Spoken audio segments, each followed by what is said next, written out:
And what I've found is that it seems to be a lot easier for people to maintain the size that they've built on lower milligrams after they've already built the size.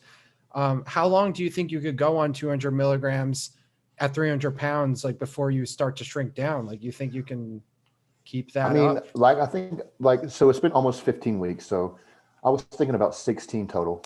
And I got to do blood work next week. And if everything's fine on my blood work, then, I'll go from there. But even now, I'm like, even recently, my mindset has changed so much. I'm like, man, if I can hold this weight and this look on 200, I'm like, then why would I need to do 1,000?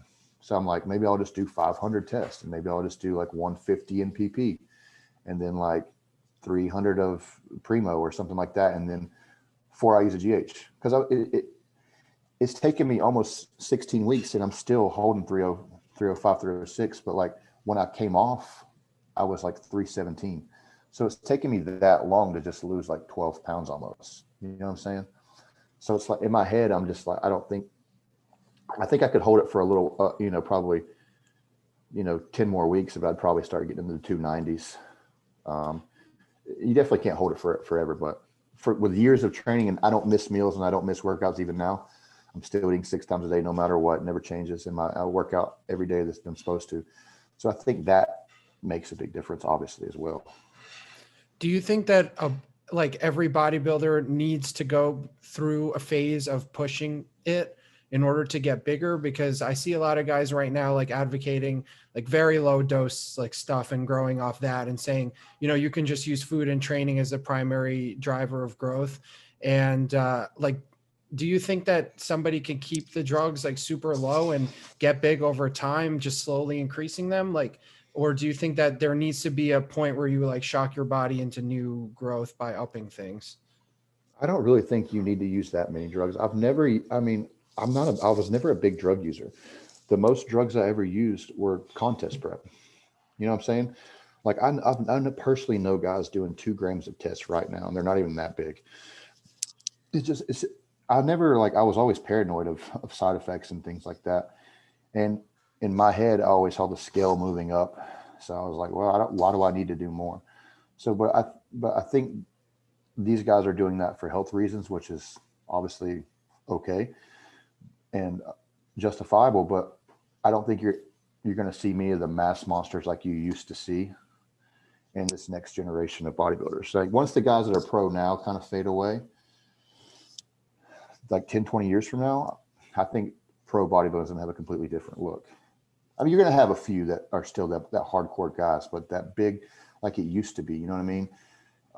I think a lot of people's mindsets have changed, and there's been a lot of deaths, and there's been a lot of things happen to people. So, and with social media, you see it all now. So you get a little bit more fear in your head, and that's normal. And I think social media will be a big reason for the demise of the mass monsters in bodybuilding. That's kind of what I'm trying to do, like just get an honest perspective out on multiple sides of the coin, like have people like you who are 300 pounds on to talk about how you got there. And a lot of people might think that it was very dangerous to get to 300 pounds, but I just feel like nowadays the mentality of like getting bigger and being a 300-pound mass monster, people are scared of that. So that's why it's starting to move in the other direction, kind of like you said. But not all guys who get up there really have Mm-mm. like really bad health issues, right? No, I have no health issues, and I've been 300 pounds so long. It's like my body has reached like a level of homeostasis on it. So it's like when I look in the mirror, I don't see 300 pounds. I see like, damn, I look like I'm only about 275, 280, because I've just kind of molded to that look. And plus, I'm 6'3". So when I started bodybuilding, my first competition, I was a teenager. I think I weighed in at 205. And before, like but man, I always was taught by, first of all, by magazines, and then the guys that I learned from in person, that you just got to freaking eat. And I just saw protein. I didn't care about what it was. I go to Walmart and I would buy groceries, and if something had high protein, I would buy it. And I would just eat and eat and eat. And you could ask anyone who knows me in this, and like personally, that I do not miss meals. Never. It doesn't matter. It's more important to me than, whatever I got going on. As far as like, I'm never gonna like miss an event, but I'm always going to have my food with me. Like if we go to movies, I'm going to find out what time the movie plays, and I'm going to bring the meal with me to that movie. Like that's just how I've always been. And even when I went to Florida to watch my friend compete in nationals this past November. I'm not actively competing, and the other guys there are. I'm the only one that sent food down. I ordered MegaFit and I sent 20 meals down because I just have to. I'm just that way. So my mindset has always been that way since 18 years old when I did my first show, never to miss a meal. So I don't think the drugs are, that's why I've never done a lot of drugs, because I've never missed a meal or a workout. Like never. It doesn't not change. You know what I'm saying?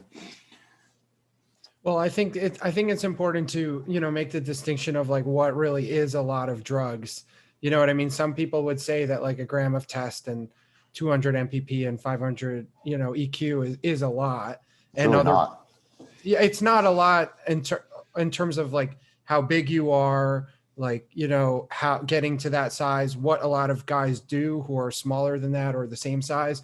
But still, a lot of people would think, that's a lot for a guy who like is taking TRT, or if you're talking to a guy who's doing his first cycle that's just doing 500 milligrams test or something like that, to think about the jump from that to like, and I'm just trying to say that it is a lot because I think that is like really the most that anybody should consider taking. So like, you know what I mean? Like no one should really be going above that point because it's just not really going to help.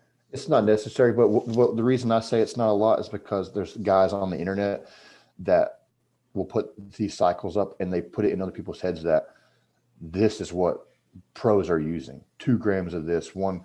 They'll put like Andres Munster's death cycle on the internet or something like that. And you'll see these things, and they're just these young guys that don't really know any better see that. And they think, oh, they're all doing 2 grams of it. And there's just not the case, man. There's go ahead. I was just going to say, it seems that like from the conversations that I've been having, that like what you're saying is very much in line with what most people who are actually successful and sustain like success for a long time are doing. And then the people that are like super blasting it like crazy usually have health, side effects and have to stop, or they don't really get to that point because you can't do that for like 10, 15 years. And what I've realized is that it's really more about the time than the amount acutely. And everyone wants to know the cycle on a piece of paper in front of them on the screen, but they don't want to think about 10 years of a gram of test. You know what I mean? Like 10 years on a gram is different than 16 weeks on 4 grams.